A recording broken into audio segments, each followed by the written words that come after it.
নমস্কার বন্ধুরা, আশা করছি তোমরা সবাই খুব ভালো আছো। আমিও ভালো আছি।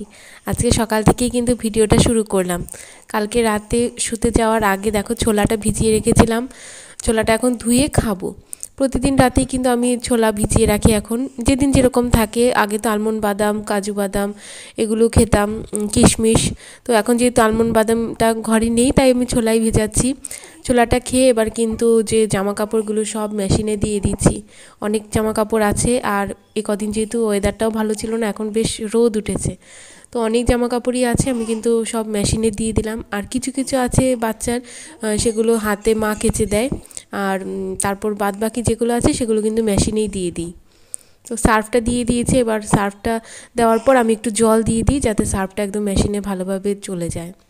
আর তারপর প্রতিদিন সকালের কাজ আরেকটা হলো, দুটো ফ্লাক্স ভর্তি করে গরম জল করে রাখি, তাহলে আমাদের সারাদিন চলে যায়। কারণ ঠান্ডা জলটা তো খাই না, আমিও খাই না, তারপর ছেলেকেও খাওয়াই না। এর জন্য কিন্তু অনেকটাই গরম জল লাগে, 2 ফ্লাক্স করে রাখি, এতে কিন্তু সারাদিন চলে যায়। আর সবাই যদি একটুখানি মানে গ্লাসের মধ্যে জল খাওয়ার সময় অল্প অল্প একটু গরম জল নিয়ে তারপর ঠান্ডা জল দিয়ে মিশিয়ে খায়।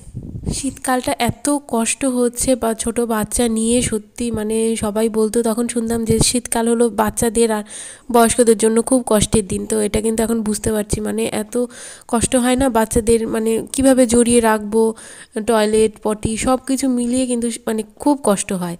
তো এর জন্য মনে হচ্ছে কবে শীতকালটা যাবে, একটু গরম পড়বে, একটু মানে মেয়েটা হাত পা ছড়িয়ে একটু খেলতে পারবে, এটাই এখন ভাবছি। তো যাই হোক, ফেব্রুয়ারি মাস যেহেতু পড়ে গেছে, আর খুব বেশি দিন তো ঠান্ডা থাকবে না। মাঝখানে কিন্তু একটু গরম গরম ভাব পড়ে গেছিলো, কিন্তু আবার 2-1 দিন ধরে দেখছি আবার একটু ঠান্ডা ঠান্ডা পড়ছে। তো দুটো ফ্লাক্সেই কিন্তু আমি ভর্তি করে রাখলাম, এক সসপ্যান গরম জল করলাম, মানে ফুটিয়েই রেখেছি, তাতে কিন্তু অনেকটা বেশি টাইম ধরে গরম থাকে। আর তারপর এখন ফ্লাক্সগুলো একদম ভালো করে চেপে রেখে দেবো, যাতে অনেকক্ষণ মানে পর্যন্ত গরম থাকে। একটা ফ্লাক্স আমি সামনে রাখি, আর আরেকটা ফ্লাক্স একটু দূরে বাসনের ঝুড়িটার ওখানে রাখি, তাহলে কিন্তু মানে দুটো যদি পাশাপাশি রাখি, তাহলে সবাই তো আর বুঝতে পারবে না, আমিও বুঝতে পারবো না, হয়তো দুটো থেকেই বারবার নিয়ে নিয়ে ব্যবহার করলাম। এর জন্য কিন্তু একটা সরিয়ে রাখি। আর এদিকে তখন আমি মেয়েকে খাওয়াতে আসলাম বিছানায়, তো মা কিন্তু চা করে নিয়ে আসলো। আর এখনও মশারি টাঙানো আছে, দেখো বাইরে কিন্তু বেশ ভালো রোদও উঠে গেছে, আর মেয়ে দেখো কোলেই কিন্তু মানে শুয়ে আছে।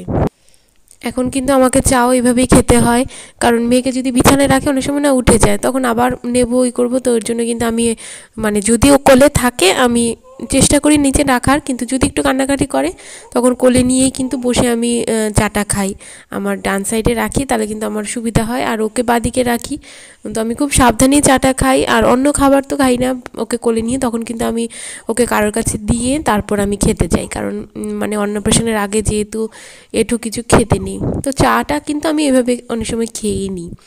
তো আমি চা খাচ্ছি, আর একটু মুড়িও নিয়েছি, প্রতিদিনই কিন্তু এভাবেই খাই, একটু মুড়ি দিয়ে আগে খেয়ে তারপর আমি বিস্কুট দিয়ে চাটা খাই, তাহলে কিন্তু গ্যাস অম্বলটা হয় না।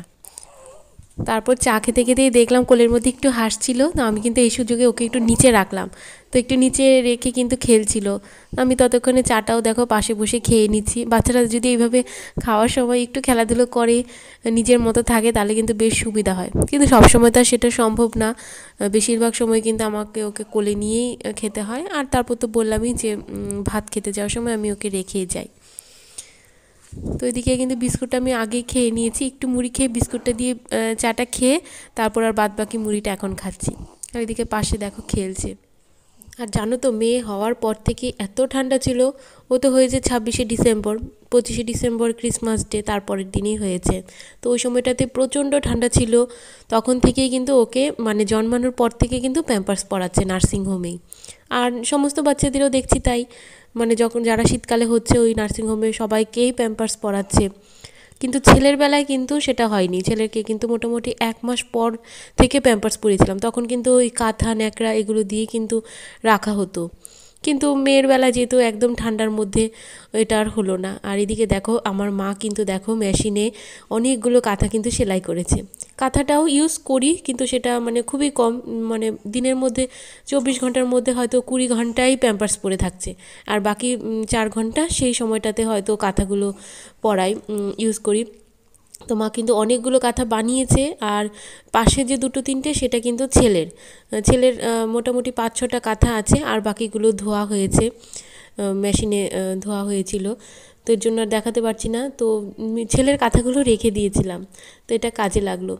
আর এদিকে দেখো কালকে সূর্যর বাবা কিন্তু মানে বাজার থেকে অনেকগুলো ল্যাটা মাছ কিনে নিয়ে এসেছে, পুরো জ্যান্ত ছিল। কালকে আর রান্না করা হয়নি, এটা কিন্তু জল দিয়ে রাখা হয়েছিল। এখন কিন্তু মাছগুলোকে মানে একটা ব্যবস্থা করতে হবে রান্না করার জন্য, এইভাবে তো আর তোলা যাবে না।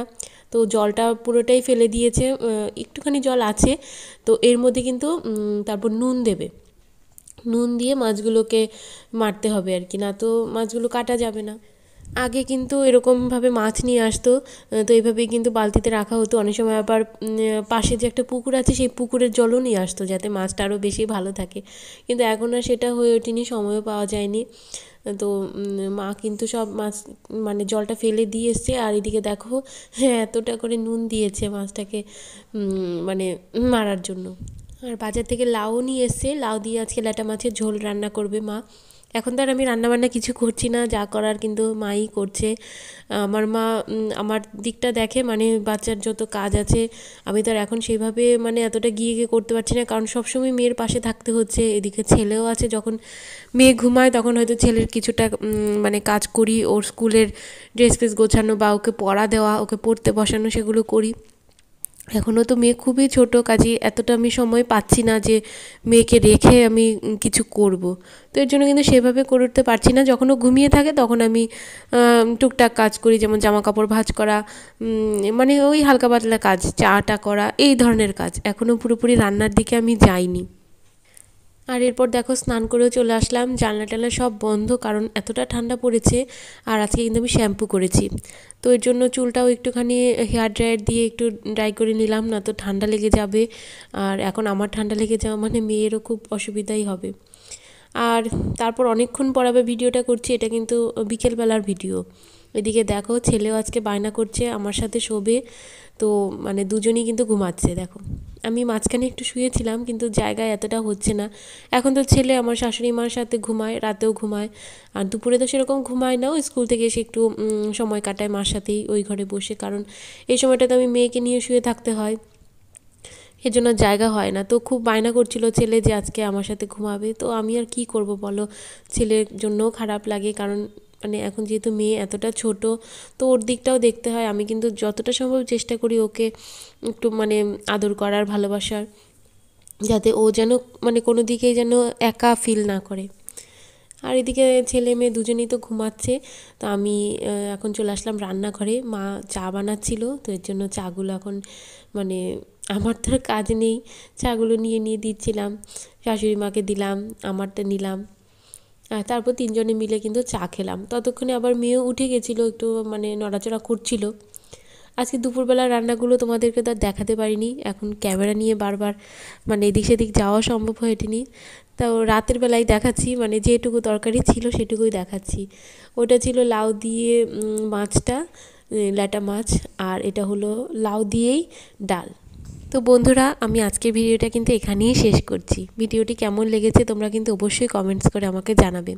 সবাই খুব ভালো থাকবে, সুস্থ থাকবে আর হাসি খুশি থাকবে। টাটা বন্ধুরা।